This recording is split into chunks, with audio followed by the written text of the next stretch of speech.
Yo, what's up? Dr. Swole here, MD Bodybuilder, here with our fourth video of the series, Basics of Training. In this video, I'll be talking all about training frequency. How often should you hit a muscle group? So at this point, the literature is pretty limited, but what we do know is that there's evidence to say that training twice per week is better than training once per week for a muscle group. Now, how do we explain this?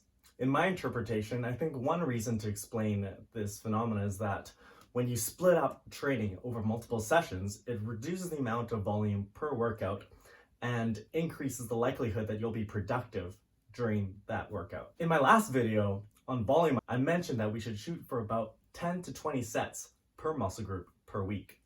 Now, let's say you're shooting for that 20 set per week mark.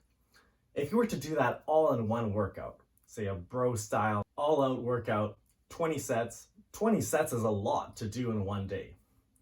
That would be like doing 5 exercises with 4 sets each. And most likely by the end of those sets, the last few sets aren't going to be very productive. You'll be dropping the amount of weight you'll be using, probably doing fewer reps than you would be able to do if you were well rested. Now this ties back into the other concept we talked about in my volume video, and that is MRV, your maximum recoverable volume. Now, it's been suggested by experts in the field that there is likely not only a per week maximum recoverable volume, which is the maximum amount of volume that you can do in 1 week and still recover from, but there's also a per session MRV. And what that means is that there's a maximum number of sets that you can probably do in a workout before becoming fatigued and having the subsequent sets not being productive. Also recall that we are shooting for maximizing the amount of volume we can do. And volume, as we mentioned in the last video, is sets times reps times amount of weight lifted. So if, say you're doing 20 sets of back in one workout, and for the last 5 to 6 sets, the weight that you can pull is dropping a lot, you're actually reducing volume. If you split those 20 sets up into 2 sessions of 10 sets each, you're more likely to be able to maximize the number of reps and the amount of weight you can do for those exercises over that same week, and thus accumulate more volume and likely better gains. Well, at this point you might be saying, Bill, why don't I just train every muscle group every day of the week, 7 times per week frequency? Now, if you recall what I said carefully, we said that 2 times per week frequency has been shown to be better than 1 time per week frequency. But we don't really know anything about what happens beyond 2 sets per week.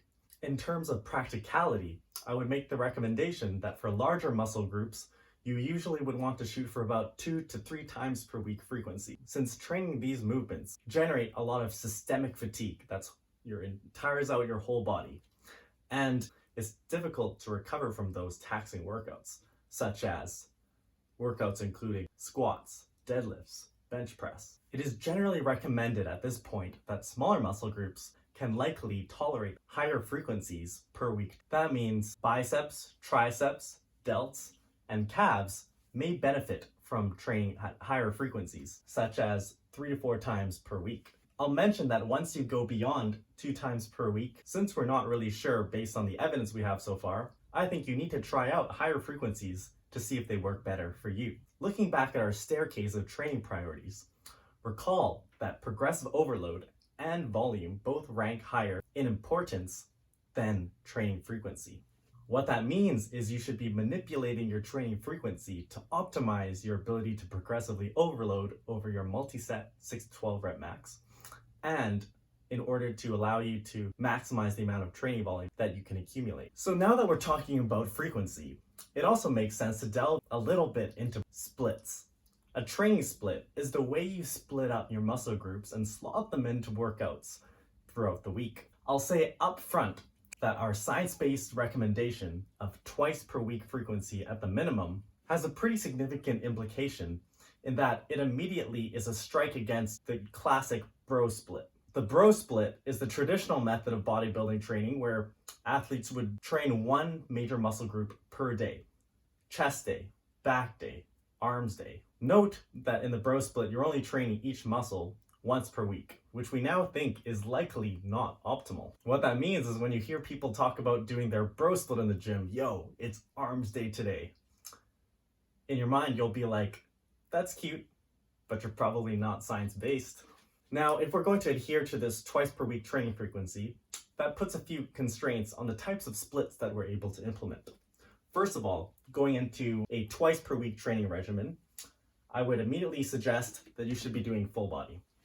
Why? Because that's the only way that you can train every muscle group twice per week. If you're training 3 times per week, you have a little bit more freedom. And here you might be able to split up your body into 2 different workouts, say upper, lower, and then have a full body workout. So upper, lower, full body. This way you can still train each muscle group twice per week. Of course, you can still do full body 3 times per week. If you're training 4 times per week, you have a little bit more flexibility.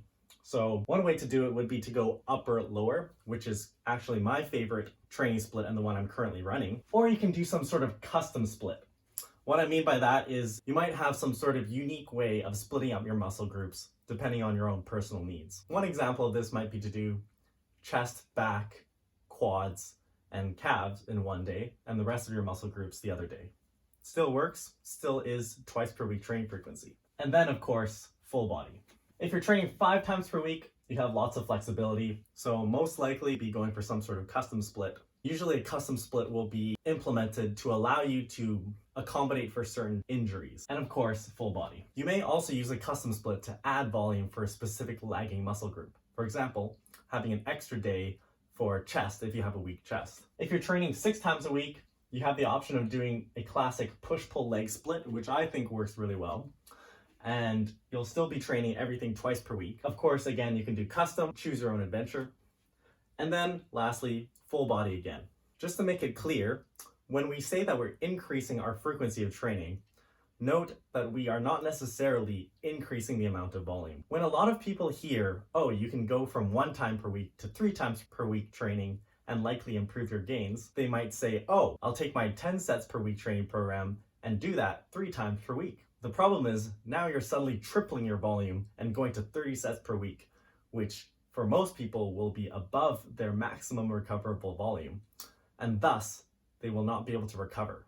The other thing is that with high frequency training, you'll need to decrease the relative intensity at which you train at. Relative intensity is basically how close you take a set to failure. Keeping 3 reps left in the tank at the end of a set is a lower relative intensity than going all the way to failure. Now, when you train very close to or at failure, you generate significantly more fatigue, which means you need more time in between workouts to train the same muscle again and still recover. So just keep in mind that when you're increasing your training frequency, you will need to decrease the amount of volume per session, and you might need to decrease your relative intensity. Now, what kind of training intensity should I be training at then? And that is the topic of our next video. That's all for now, guys. Thanks for watching. Make sure you subscribe, like the video, leave me a comment, and let me know what kind of topics you want to see covered on Ask Dr. Swole. See you next time.